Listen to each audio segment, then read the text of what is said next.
najis sholat sah enggak? Enggak kan? Tapi kalau dalam perang, kemudian pedang kamu ada najisnya, boleh dibawa enggak? Boleh. Jadi maknanya taksuru a'ammu min ayakuna qasrus sholat wa a'ammu min ayakuna wajibati sholat yang sekarang enggak wajib. Semua itu namanya juga meringkas kewajiban. Berarti nak mana nih, jika kamu dalam keadaan perang maka boleh memangkas sesuatu yang dulu wajib menjadi tidak wajib, yang dulu haram menjadi boleh. Tapi mufassir mencontohkan qasrus sholat hanya 4 menjadi 2. Dong ya. Oh ya, nang kaya alim ngono tenan wis dokter tafsir sah. Engko tak iku sudah dhewe. Tapi ora perlu orang lain ngakui. Jadi itu contoh kecil. Jadi mufassir karena kebetulan dia tahunya hanya qasrus sholat itu 4 jadi 2, dia itu. Padahal di tafsir lain diterangkan qasru itu artinya menyingkat atau mencendak atau memangkas. Dulu wajibnya sholat itu nggak boleh bawa sesuatu yang najis. Tapi kalau sholat dalam keadaan perang dan pedang kamu ada darahnya, boleh nggak dibawa? Boleh. Bahkan Allah menyuruh dibawa. Dan boleh nggak madhep kiblat. Fa in khiftum farijalan auruk banataki fa idza amintum fadhkurullaha kama 'allamakum. Ketika keadaan aman baru sholat sesuai standar. Nah, berarti kan ada qasrus sholat, ada pemangkasan aturan sholat. Kayak misalnya begini. Dalam keadaan normal, boleh nggak kamu motong pohon pisangnya tetangga tanpa izin? Nggak boleh kan? Tapi misalnya ada banjir bandang, kemudian kamu bisa selamat kalau motong itu. Wajib izin apa malah haram izin? Haram izin, harus kamu langsung potong. Karena kalau tanpa begitu kamu tenggelam. Dan yang punya wajib meridhoi. Kalau nggak meridhoi disalahkan syarak malah. Paham ya? Jadi ini penyolongan yang wajib. Tapi tak sebab potong kayak ngelangihin, terus gedangnya bepangan, itu berlebihan. Karena Allah memaklumi hanya untuk ngelangi. Jumlah harus menisan lah itu di luar izin syariat apa? Di luar izin syariat, itu melampaui batas itu. Syaratnya boleh itu ghairu baghiw wala adfamani turra itu darurat syaratnya ghairu baghiw wala dan tidak boleh melebihi batas. Ora ape ngetok gedangnya jupuk sik. Sing mateng dipangan terus diketok. Ora oleh. Paham jelas ya. Makanya kalau ngaji tafsir ya saya kan berkali-kali ada makna di tafsir Imam Suyuti saya tambahi umpamanya ini. Maksudnya umpama itu supaya contoh itu tidak mengikat. Jadi yang disebut beliau itu satu dari sekian potensi ribuan contoh. Ya kayak tadi misalnya antak suruh minas sholah. Itu umumnya ulama membayangkan qasrus sholat yang 4 jadi 2. Padahal enggak, maknanya meringkas aturan dari wajib menjadi tidak wajib. Bahkan sebagian aturan itu dikatakan haram, tidak haram. Itu tadi misalnya bawa najis atau teman kamu mau dibaca orang kafir, terus kamu bilang, hei hati-hati, itu tidak batal kalau dalam sholat siddatil khauf. Paham ya? Jelas? Semaju lah, malam terlikur, lelatul. Soalnya gumen be wong-wong, bingung orang ilmu nih wong-wong. Ma ungziro abahum elam yung daru tegese ora den kei wedi sapa ngangge fi zamanil fatrah ing dalam zaman fatrah. Ya sama seperti ini. Orang tidak mendapat ingdar itu fi zamanil fatrah, zaman enggak ada rasul. Tentu tidak hanya itu tok. Ada rasul tapi orang itu jauh dari komunitas ulama. Itu juga termasuk orang yang tidak mengalami ingdar. Jadi tidak mengalami ingdar bisa di zaman fatrah atau sudah ada rasul tapi dia jauh dari ulama atau jauh dari komunitas Islam. Itu juga komunitas yang tidak mengalami ingdar. Fahum mongko te wong akeh kaum iku khafidun lali kabehane iman sing iman parustilan bener. Ya contoh paling gampang itu nak dawuh yai mesti bener itu loh. Kalau kamu ngaji tafsir Jalalain ya Yuhannasu budu rabbakum. An-nasu biasanya tafsirkan kufaru Mekah, napa? Padahal di situ nas semua manusia apa kafir Mekah? Semua manusia. Cuma konteks dulu karena Nabi orang Mekah dan zaman itu yang beri peringatan orang Mekah, Imam Suyuti bilang kufaru Mekah. Lah seperti itu kufaru Mekah mengikat apa enggak? Enggak kan? Enggak, karena yang dituruni Quran yo kafatal linnas. Tapi ya Yuhannasu di Jalalain sering ditulis apa? Kufaru Mekah. Lah seperti itu tidak mengikat. Itu contoh saja, Pak. Contoh saja dalam konteks zaman itu. Paham ya? Jadi banyak, makanya tafsir itu sebenarnya enggak ngikat. Ya tapi yang ngomong gitu harus orang alim. Kalau kamu yang ngomong malah kacau. Kemudian ngomong sombong, Mas Suti kan manusia, saya juga manusia, ngapain saya harus ikut? Ya sarap itu. Ibu ora, wis sombong sarap, no? Wis sombong sarap. Lakot hakko teman-teman fahum, lakot hakko teman-teman nyata apa alqaulu apa titah, ay wajibat wajib mana nyata ala aksarihim. Ing atase akeh-akeh wong akeh bil adab.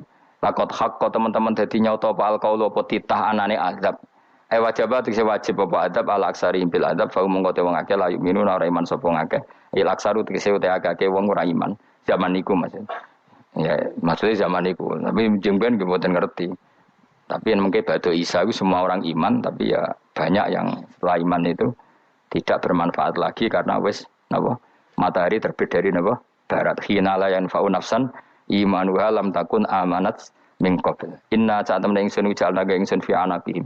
Ing dalem gulu-gulune wong akeh tak gawe aghlalan ing blenggu. Bi ayu dhamma kamran bi antu dhamma kamran arfento dewe kumpulno ilaha maring anak apa lai di tangan. Di anal gila karena saat menegil iku yajma'u iso ngumpul apa gil al yada ing tangan kal unuk maring geger maring napa gulu guri lho jenenge unuk. Wong Arab nak darani kene iku unuk, nak darani kene iku nakher. Ya jare wong Arab ya kene iki unuk, kene iki nakher. Lah gulu niku ngeten tangan didakok teng napa? Napa? Gulu. Napa jenenge jidok niku jidokne sing guri.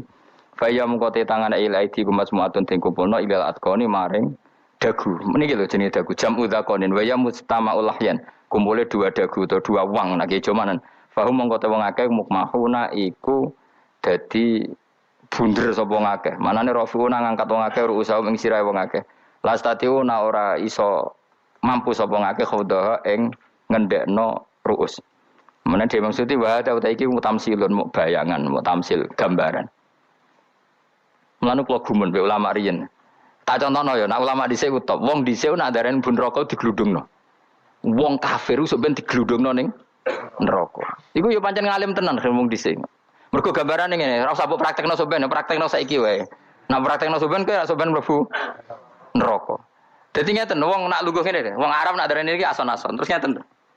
Ngeten. Niki jenenge apa? Dengkul. Dengkul itu kena dagu, terus tangan kena jidok. Dadi ngeten. Jadi wong wis dalam keadaan bunder. Paham ya? Lah mulane malaikat karek nyaduk terus gludung-gludung ngono. Paham ya? Dadi mergo yo napa? Dengkul nempel dagu, paham ya? Tangan nempel jidok, terus ditaleni. Paham ya? Terus ya karek gludung dong, mulane wong kuno nak darane bun neraka iku. Ngono, ki bayangno saiki sok ben ra usah, gak usah mlebu maksudnya, paham ya? Mulane ape mlayu ora iso, wis posisi ngono, paham ya? Sebenarnya rasa delok, maksudnya itu praktekno saiki. Menang delok lho. Lah dawuh Imam Suyuti wal muradu te kang den kersakno iku annahum sak temne wong akeh la anu nek ora tunduk sapa wong akeh lil imani maring iman. Wala faduna nek ora tunduk sapa wong akeh ora ndilukno ru'usau ing sira wong akeh lahu krana iman. Iki tapi dawuh Imam Suyuti. Tentu tidak semua ulama sependapat. Jadi cara Imam Suyuti semua yang dikatakan Quran ini mau tamsil. Artinya mereka tidak tunduk, maknanya tidak menerima iman. Ya, tapi itu cara Imam Suyuti. Ulama lain yang mengatakan tidak. Memang orang kafir ketika masuk neraka dalam keadaan seperti itu dan digeludung. Ya tidak apa-apa sama-sama benar. Ya sama-sama benar karena ya Quran itu milik bareng, ya. Milik bersama. Jadi kan banyak kalimat kayak tadi mengkosor solat, meringkas solat. 4 jadi 2 yang meringkas, paham ya? Dari aturan ketat menjadi agak longgar juga meringkas. Jadi semuanya namanya memotong apa? Memotong dari 4 menjadi 2 ya memotong, paham ya? Dari aturan wajib menjadi tidak wajib juga memotong. Nah, itu kan sama-sama benar. Lihat nanti konteksnya. Waja'alna lan gawe sapa ingsun mimpeni aitim saking ngarepe wong akeh sadan ing tutup. Wa min khalfihim saking gurine wong akeh sadan ing tutup. Fathisin sadan wa dhammiha lan dumaisin sudan fil maudhi'an ing panggonan loro.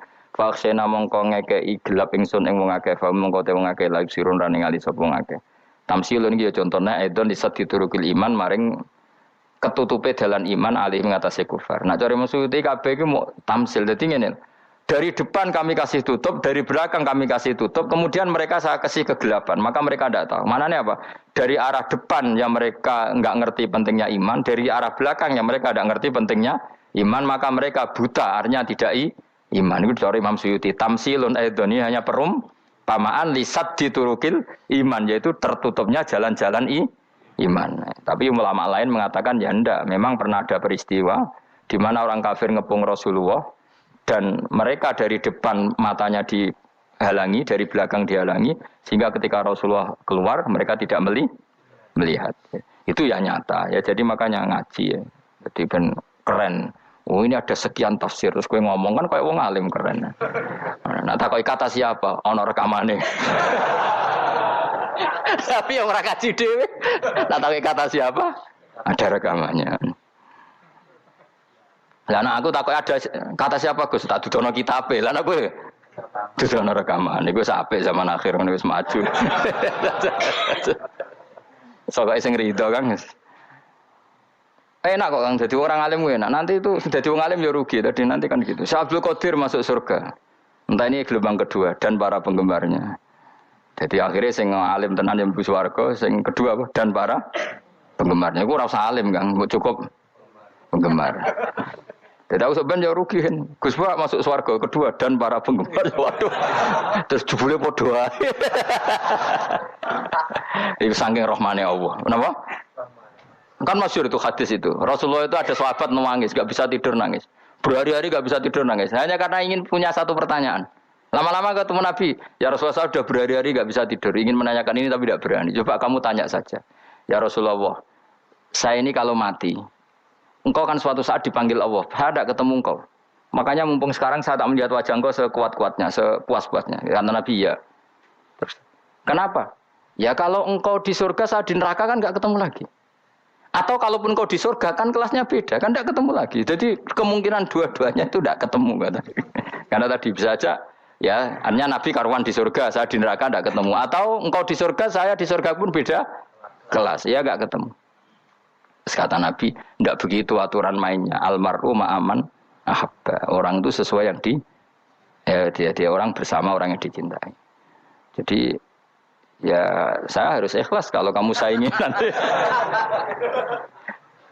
Ya, takdir no. Wasawana ni padha uga ale ngatasi wong akeh angger tau te ngekek peringatan sira gumeng wong akeh tahqiqil hamzatin angger ta. Wa ibdali saniyati alifan angger ta humata sili ala nasil hamzah wa itu khali alifan wa ban alif bin al-musahal andaran dan hamzah sing ditasil wa ukhra lan ya wa tarki lan tinggal itu khali. Am lam tungzirhum wong ra wis bakat kafir mbok elingno cek ra mbok elingno tetep layu minun ora gelem iman. Lah sing iman iku sapa inama tungziru ang mestine ngelingno sira. Maksude yan fa'u tegese manfaat apa ing daruka peringatan sira. Peringatanmu manfaat man ing wong ittaba kang anut sapa man adzikra ing Qur'anil Qur'an tegese Qur'an. Wa khasyialan wedi sapa man ar-rahman ing awase rahman bil ghaibi padahal ora roh pangeran. Ya khofa tegese wedi sapa ing Allah toh walam yara ora ningali sapa wong ing Allah. Lane bil ghaibi itu apa? Takut Allah dalam keadaan toh dia tidak melihat Allah langsung. Mereka tak tafsiri bil ghaibi barang gaib. Barang gaib ning Indonesia terjemahannya hantu. Melihat alam gaib itu maknanya apa dalam bahasa Indonesia? Hantu. Mulane bil ghaibi ra tak terjemah apa? Ya namanya ini wa khasyalan di sapa wong ar-rahman ing wasi rahman bil ghaibi padahal dene ra roh langsung. Ya ora usah diterjemah ya. Terjemah dadi apa? Barang gaib malah repot. Fabasiruhu mongko ngekeki berita gembira sira ing man bimaghfiratin kelawan pengemuranan wa ajrin dan ganjaran karimin kang terhormat. Orang yang seperti itu yang ngikuti Quran dan takut Allah itu layak mendapat maghfirah wa ajrin karim wa ta'ala jur karim wal jannatu swarga. Inna satuna ingsun wa nahnu ya ingsun iku nuhyi uripna ingsun almauta ing wong sing mati libasi krana pas. Wa naktubulan nulis ingsun fil lauhil mahfuz ma ing apa wae kodamu kang nglakoni sapa ngake fi hayatihim. Di lauh mahfuz apa yang pernah kamu lakukan ditulis min khairin kaapian wasari dan kaelean liyujazau supaya diwales sapa ngake alih ing atase iki. Wa atharahum lan yo tak tulis bekas-bekas kelakuanem. Matek saya perkara ustuna kang digawe sunah apa bima badam sause wong akeh. Jadi perilaku kamu ditulis setelah kamu mati ya masih ditulis yaitu bekas-bekas sunnah kamu yang pernah kamu lakukan. Jadi misalnya kok penemu judi, selama ada orang judi ya kamu dapat. Paham ya? Paham ya? Loro gak ya? Makanya ulama ngendikan dulu tubalil amwat tubaliman mata wa matat ma'ahu dunubuh. Bejo wong mati kemudian dosa-dosane melok mati pisan. Maknanya dia mati dalam keadaan tidak pernah melahirkan sunnah keburukan, paham ya? Tapi bejo wong sing mati kemudian dia meninggalkan sunnah kebaikan yang diikuti terus. Kok sampean ini lho bener. Gak paham jalannya lah, nggo jalan ngatur ngaji. Sehingga sebenarnya anak gak paham lah ya gowo. Lho kok nggo jalan cung dhisik bapak ra paham lah ya gowo. Itu sudah bagus. Apa? Bagus. Berarti pokoknya anut anak ya anut. Wah, pokoknya keren, pokoknya keren sampean keren. Jadi nanti sampean Anakmu tuku jalalen takoki, Pak, kok tuku jalalen dhisik bapakku ning lemari iki ono jalalen. Lah tapi dhisik bapakmu paham yo ora paham bodoh. Wis stop, wis no, stop. Jelas ya itu anak tubuh mangkodamu wa atharoh. Makanya sisa-sisa amal kita, bekas-bekas amal kita semuanya adalah ditulis sampai Allah Subhanahu wa taala. Mulane kula kepengin jenengan nate syukuran, pisan-pisan nate syukuran. Pertama anak kita bisa sholat. Guling-gilingan banyak orang syukuran perkara ulang tahun. Kenapa pertama anak kita bisa sholat, kita tidak pernah apa? Syukuran. Padahal sholat itu yang menjadi identitas anak kita, kehambaannya ila yaumil kiamah. Boyo orang itu gitu. Sehingga nanti anak kita itu senang sekali. Itu saya itu kalau agak marah, itu anak saya yang paling kecil, baru umur 6 tahun. Itu tahu-tahu bilang, Pak saya sudah sholat. Karena dia tahu, saya itu paling terhibur kalau ada berita sudah sholat. Jadi itu penting supaya orang itu tahu orientasinya bapak itu sholat. Jadi jangan sampai terus anak kita kalau ulang tahun syukuran, tapi pas sholat kita dingin-dingin saja. Lama-lama anak kita berperasaan sholat itu tidak penting. Buktinya apresiasi bapak biasa saja. Itu contoh kecil. Sehingga nanti tertanam, anak kamu tertanam, nanti cucu kamu tertanam. Jadi itu namanya asar apa? Asar. Jadi harus seperti itu. Jadi ya itu namanya asar. Makanya Nabi Ibrahim nggak berani minta uang sama Allah. Minta rezeki gak berani. Tapi kalau dia menyebut sholat dulu baru berani. Rabbana liyuqimus sholat faj'al afidatam minan nas tahwi ilaihim warzuqhum. Kata Ibrahim, supaya mereka kuat sholat ya Allah. Enggak apa-apa kamu kasih makan. Supaya kuat sholat. Karena kalau Nabi Ibrahim hanya berdoa, ya Allah kasih mereka makan. Nah gue zino, gue demenan, gue judi. Nabi Ibrahim melok dosa. Makanya dimulai Rabbana liyuqimus sholat. Supaya mereka kuat sholat ya Allah. Enggak apa-apa mereka kasih makan. Tadi supaya ini sholat jadi pokok. Kenapa kita makan? Supaya kuat sholat. Andai kan Ibrahim hanya berdoa supaya kasih makan mereka. Kemudian kekuatan itu dipakai maksiat. Ibrahim kan ikut dosa. Itu sirinya kenapa doanya Robbana liyuqimus sholat. Ya. Jadi kata liyuqimus sholat didahulukan. Apa? Supaya mereka kuat sholat. Maka kasihlah makan. Kasihlah rezeki. Jadi supaya sholat jadi pusat orientasi. Itu harus dilatih. Ya tentu kamu ngelatihnya sidik-sidik. Wong anake sapa kan gitu, tapi ini kan cerita aja. Maksudnya orangnya biasa wae, Maksudnya iku mau cerita. Kowe gelo ya monggo. Terus mutung ra ngaji ya monggo, gampang. Kowe ra ngaji, aku golek murid kok kowe gampang. Kowe golek guru kaya aku kangelan. Ya maksudnya sing gelem ngalah teko ini kan. Oh, liyane larang kang nyewane. Wa asarohum lan bekas-bekasnya mereka. Makanya ketika Ahmad bin Hambal itu ahli hadis. Karena selagi riwayatnya dia dipakai, orang tahu Rasulullah itu karena ahli hadis. Benar yang paling hebat tentu qala Rasulullah. Tapi apa artinya qala Rasulullah kalau enggak diriwayatkan ulama dari ulama sampai kita. Tapi apa artinya sampai kita nak gak ono sing ngalahi maca ngene iki. Mburohno maca ngene. Paham nggih? Ayo jajal ketu kitab Musnad Ahmad. Nak ora roh gubedi larang ngono tok. Mereka ora ono sing maca ora roh isine, paling kenangane apa? Gede larang. Tapi baru kayak ono sing maca kemudian bisa. Ini juga asar. Sebenarnya kowe oleh niru nek aku semati ngorek jalale. Oleh niru. Tapi aja niru sesate. Engko nang dadi ra karu-karuan. Jari Imam Suyuti lho. Tafsirku dadi ngono piye. Oh dadi rusak kabeh. Wa atharahum mastun nabihi ba'dahu. Kalau suwun gitu dilatih, kalau anak-anak sampean mulai bisa sholat, tunjukkan kalau anda senang lewat syukuran atau lewat apa ya, harus besar-besaran. Tunjukkan kalau kamu mengapresiasi secara senang, karena itu identitas kita. Apa identitas kita? Wa kula sa'enan ing saben-saben perkara. Nasobahu bi fi'lin fasir utawa nasbuhu ta nasabe lafat kula sa'en bi fi'lin lan fi'il yufasir. Nasbuhu ta nasabe lafat kula sa'en bi fi'lin lan fi'il yufasiru kang nafsiri ing fi'il apa dawuh ahsainahu. Ahsayna kullasain ahsay. Nah berarti namanya wa kullasain lan ngitung ing saben-saben perkara. Wa kullasain lan ingsun ngitung ing saben-saben perkara. Maknane ahsayna tegese ngitung ingsun ing sa. Ndobat nau tegese ngitung ingsun ing sa fi imamin ing dalam catatan utawa ing dalam kitab induk. Imam ku maknane kitab induk mubinin kang jelas. Kitabin tegese kitab bayin kang jelas. Wa al kitabul bayin iku Allahul mahfuz lah mahfuz. Subhanallah wa bihamdihi adada khalqihi wa ridha nafsi. Wa zinata arsyihim dada kalimati. Subhanallah wa bihamdihi adada khalqihi wa ridha nafsihi wa zinata arsyihim dada kalimati. Subhanallah wa bihamdihi adada khalqihi wa ridha nafsihi wa zinata arsyihi madada kalimati. Subhanallah wa bihamdihi adada khalqihi wa ridha nafsihi wa zinata arsyihi madada kalimati. Subhanallah wa bihamdihi adada khalqihi wa ridha nafsihi wa zinata arsyihi madada kalimati. Subhanallah wa bihamdihi adada khalqihi wa ridha nafsihi wa zinata arsyihi madada kalimati.